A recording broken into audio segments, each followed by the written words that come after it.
Bonjour, enfin la vidéo sur le vaccin. Avant de vous présenter le vaccin, je vais d'abord préciser 3 préalables indispensables. Le premier préalable, c'est les enjeux. Le deuxième, c'est l'anticipation d'un rejet éventuel, puisqu'il faut toujours, dès l'instant qu'on met un projet, prévoir le pire. Et le troisième, c'est de dire quelques mots sur le patient lui-même. Alors, préalable numéro 1, les enjeux. Il se situe, je crois, à 2 niveaux. Premier niveau pour nous, la France. Deuxième niveau pour le mouvement olympique. Alors, les enjeux pour nous, la France. Aujourd'hui, en France, lorsqu'on parle de l'héritage des JO de Paris 2024, tout le monde a en tête les infrastructures et le développement des activités physiques et sportives pour tous. C'est bien, il n'y a rien à dire. Sauf que ça, c'est je dirais, du franco-français. C'est quelque part oublier qui nous sommes, d'où nous venons et quelle est notre capacité à l'international. Il me semble que le premier héritage des Jeux de Paris 2024 est plus grand, plus noble, je dirais plus ambitieux, plus en harmonie avec la raison d'être de la France sur la Terre. Et la raison d'être de la France sur la Terre a toujours été d'être un guide quant à la condition des hommes. Donc c'est à ce niveau-là que doit se situer le premier héritage de Paris 2024. Sur la terre entière, tout le monde reconnaît que les JO sont l'œuvre d'un Français, Pierre de Coubertin. Et il a légué cet héritage d'une part à l'humanité et d'autre part à nous-mêmes. Et cet héritage, qu'en avons-nous fait? Aujourd'hui, dans l'institution qu'il a créée, je dirais que nous ne sommes que des figurants. En sport, on dirait des porteurs d'eau. Et je pense que dans 2 ou 3 Olympiades, je dirais que Paris sera dans la grande masse des villes qui ont organisé les Jeux. Rio, Tokyo, Paris, Los Angeles, Brisbane. Paris sera rentré, continuera à être dans le moule. Alors que la célébration des Jeux à Paris, la menace du boycott, nous donne l'occasion, à nous la France, de reprendre l'initiative sur la planète olympique et d'embellir l'héritage de notre arrière-grand-père. Qui va trouver à redire à cette ambition? Reprendre l'initiative sur quelque chose que nous avons créé et embellir l'héritage de l'arrière-grand-père. C'est-à-dire que, si je résume tout ça, je dirais que le véritable héritage de Paris 2024 doit être de laisser une empreinte porteuse d'espoir pour tout le mouvement olympique. Une empreinte porteuse d'espoir pour tout le mouvement olympique sur la planète. Ça veut dire qu'au lieu de compromis, de réel politique, il faut arriver à fédérer toute la planète olympique derrière une solution harmonieuse, pérenne, qui d'une part met sur les étagères du passé le boycott et d'autre part favorise la maturité du mouvement olympique. Ça, c'est le challenge que nous avons, nous, les Français, à relever. Monsieur le Président, Monsieur Macron, puisque le dernier ressort est là aujourd'hui, c'est à vous, c'est vous qui devez décider, est-ce qu'on va laisser passer une telle occasion?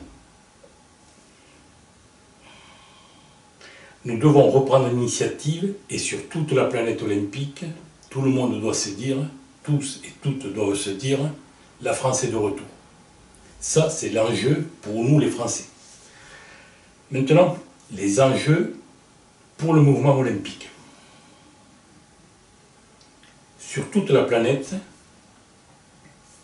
d'une part, les bouleversements technologiques que nous vivons depuis 40 ans, je dirais, et le réchauffement psychologique de l'humanité fait que nous assistons à quelque chose de plus grand qu'un changement de civilisation. Nous assistons même au début d'une ère nouvelle. Et faute d'épouser cette lame de fond, toutes les structures issues du passé se rigidifient, disparaissent, balayées comme des fétus de paille. toutes sans exception. Le mouvement olympique et le CIO n'échappent pas à la règle, puisqu'il fait partie des structures. Il est donc impératif pour le mouvement olympique, d'une part, de comprendre les lames de fond, de comprendre les forces d'évolution de cette lame de fond, et de faire en sorte que les principes qui l'animent, à lui, mouvement olympique, épousent cette lame de fond, faute de quoi il va disparaître. Et cette exigence-là d'épouser les caractéristiques de cette lame de fond est d'autant plus impérieux que la finalité du mouvement olympique, c'est de rendre la jeunesse sereine et confiante. Et que je sache, enfin, me semble-t-il, les jeunes sont les responsables de demain, à tous les niveaux. Donc, si on veut remplir vraiment notre rôle, il faut que le mouvement olympique épouse les caractéristiques de cette lame de fond qui se propage sur toute la Terre. Ça, je dirais, c'est l'enjeu pour le mouvement olympique à moyen et long terme.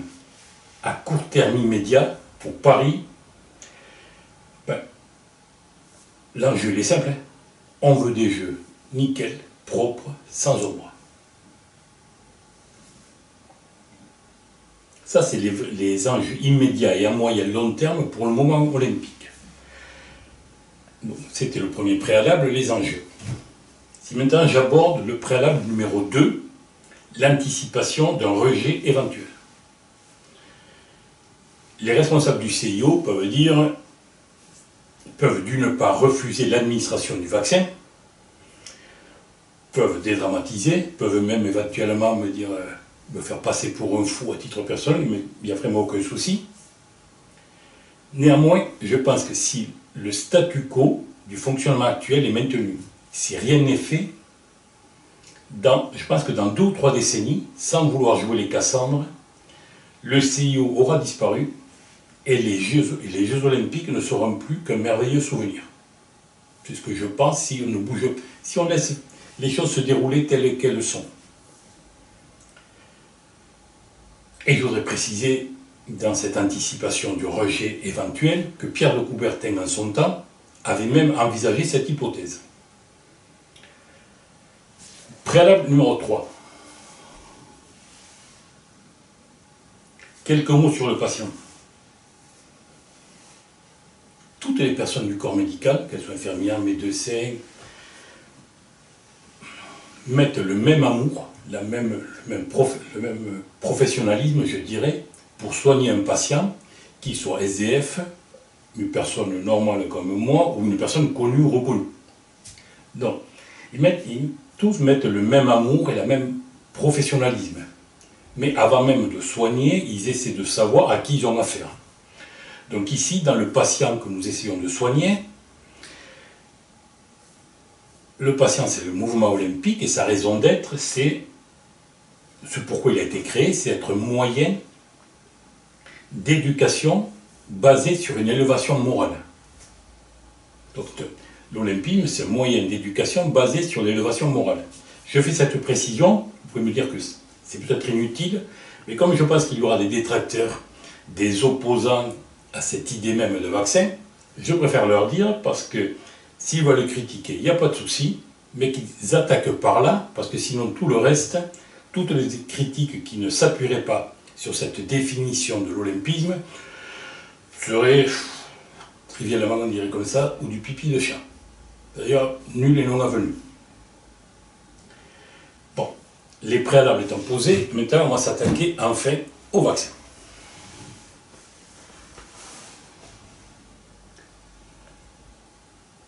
Le vaccin que je préconise contient non pas un, mais 2 principes actifs. Principe actif numéro 1 pour éradiquer le boycott. Principe actif numéro 2, favoriser la maturité du mouvement olympique.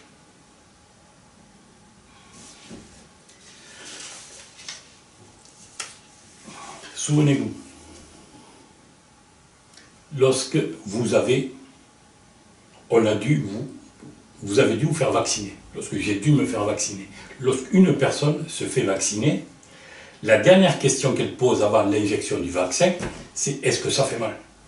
Parce que tout le monde a une certaine appréhension, et moi le premier. Et je pense que vous aussi. Là, dans le cas qui nous intéresse, la question c'est pas est-ce que ça fait mal, la question c'est est-ce compliqué.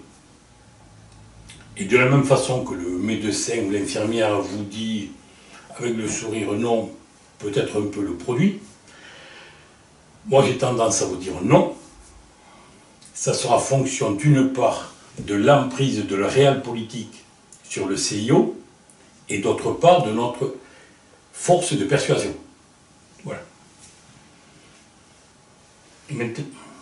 Donc ça c'était le dernier point que je voulais préciser avant la présentation du vaccin. Et je dois dire aussi que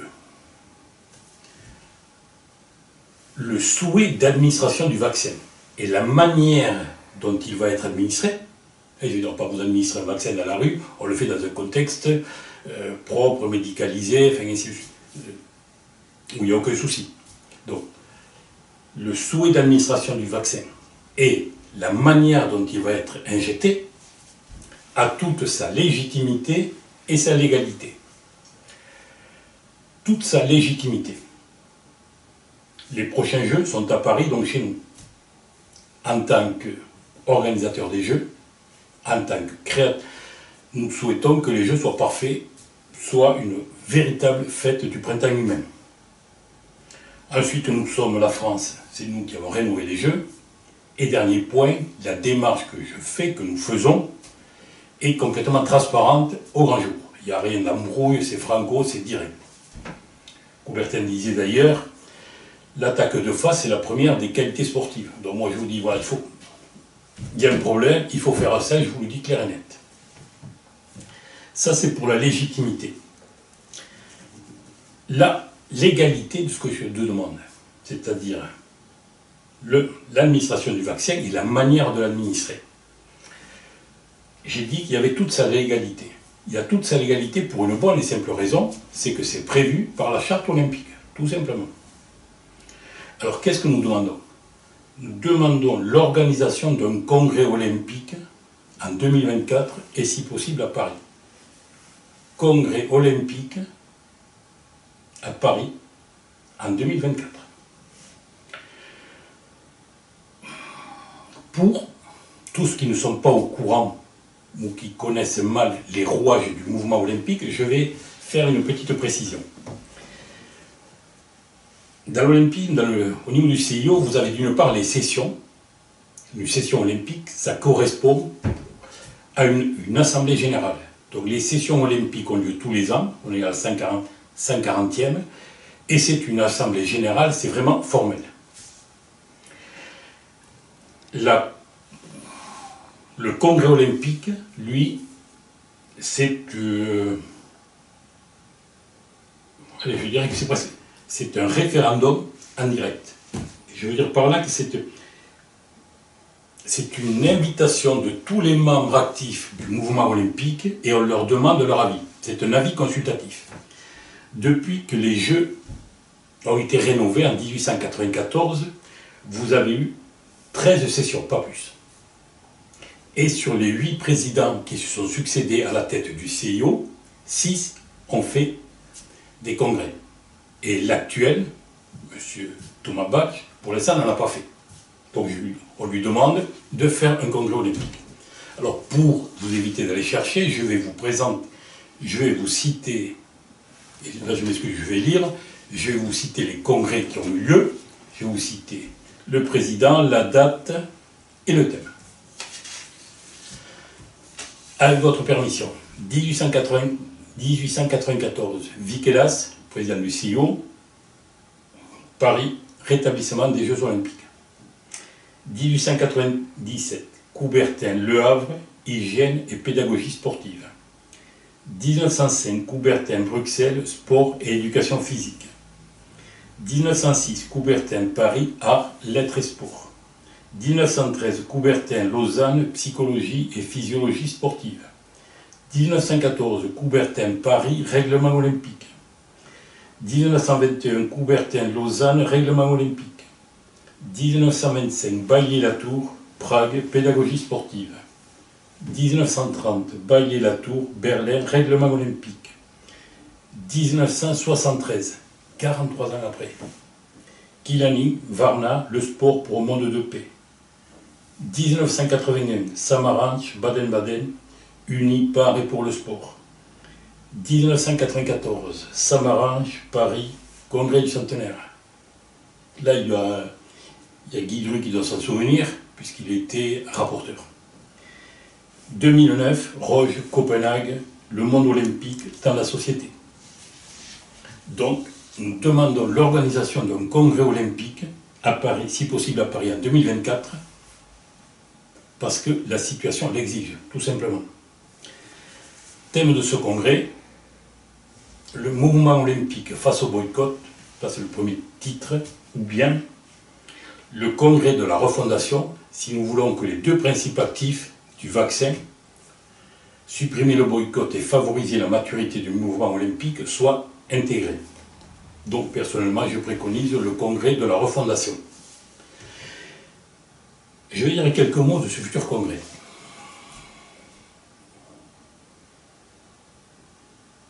Déjà, avec le boycott, de nombreux responsables de comités nationaux, ça a commencé par les pays nordiques, ça vient de se terminer aujourd'hui, à l'heure où je vous parle, c'est-à-dire début mars, hier et avant-hier, par l'ensemble des comités nationaux africains, en prenant les deux des positions différentes, donnent leur avis sur boycott par boycott.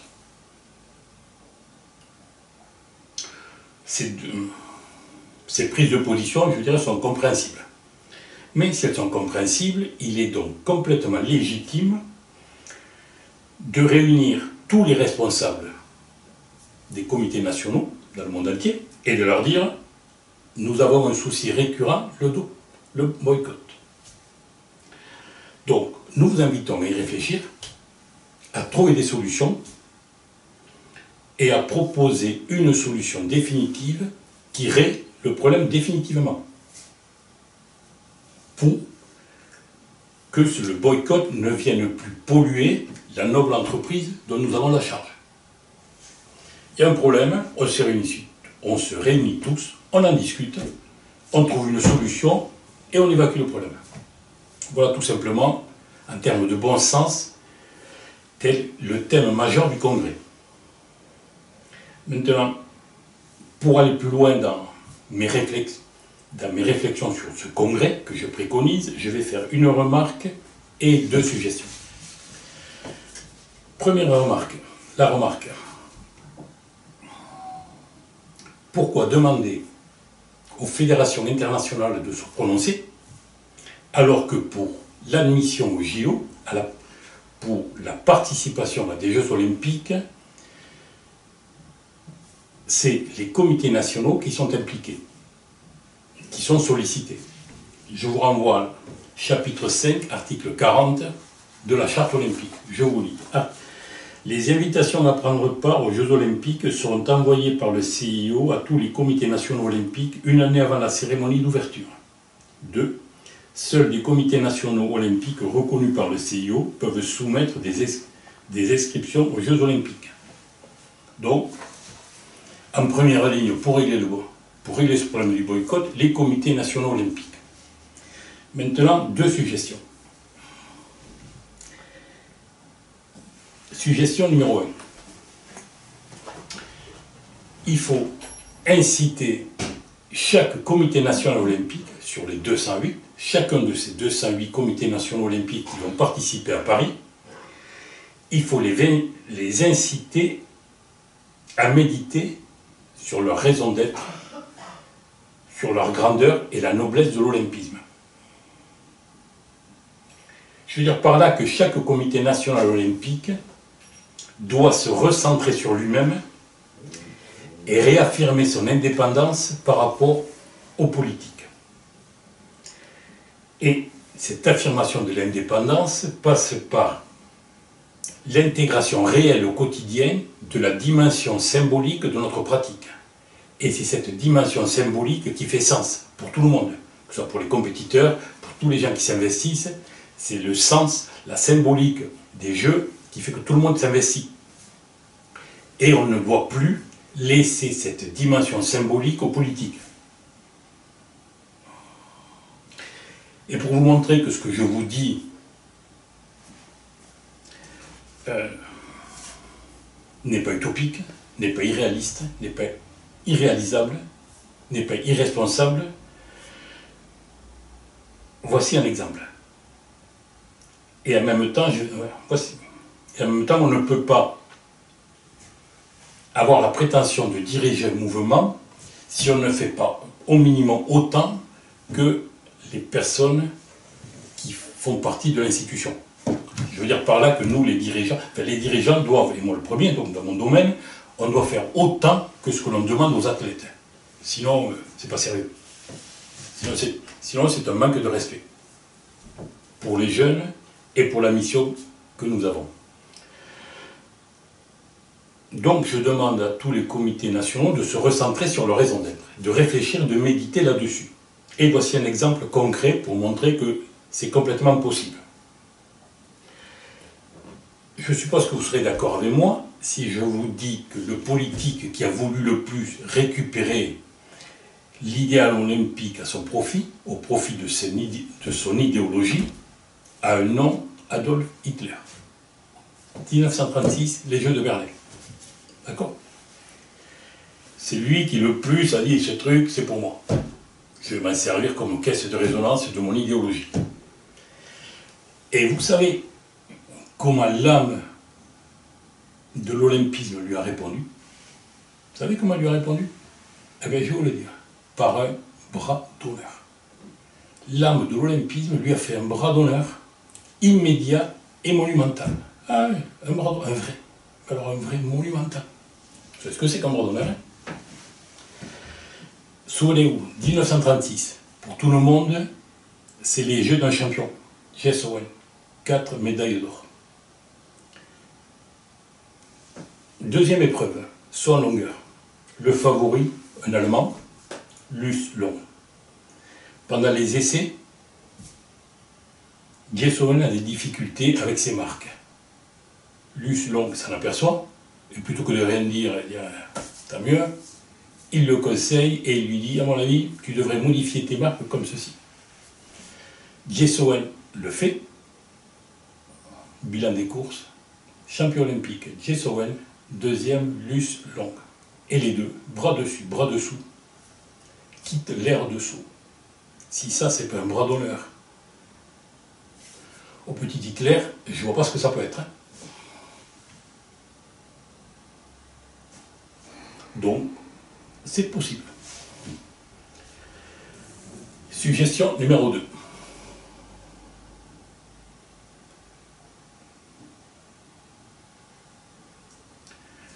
En gros, l'invitation au Congrès dit, face au boycott, trouvons une solution tous ensemble.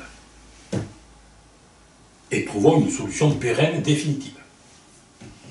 Et entre-temps, suspendons les prises de position, boycottons le boycott.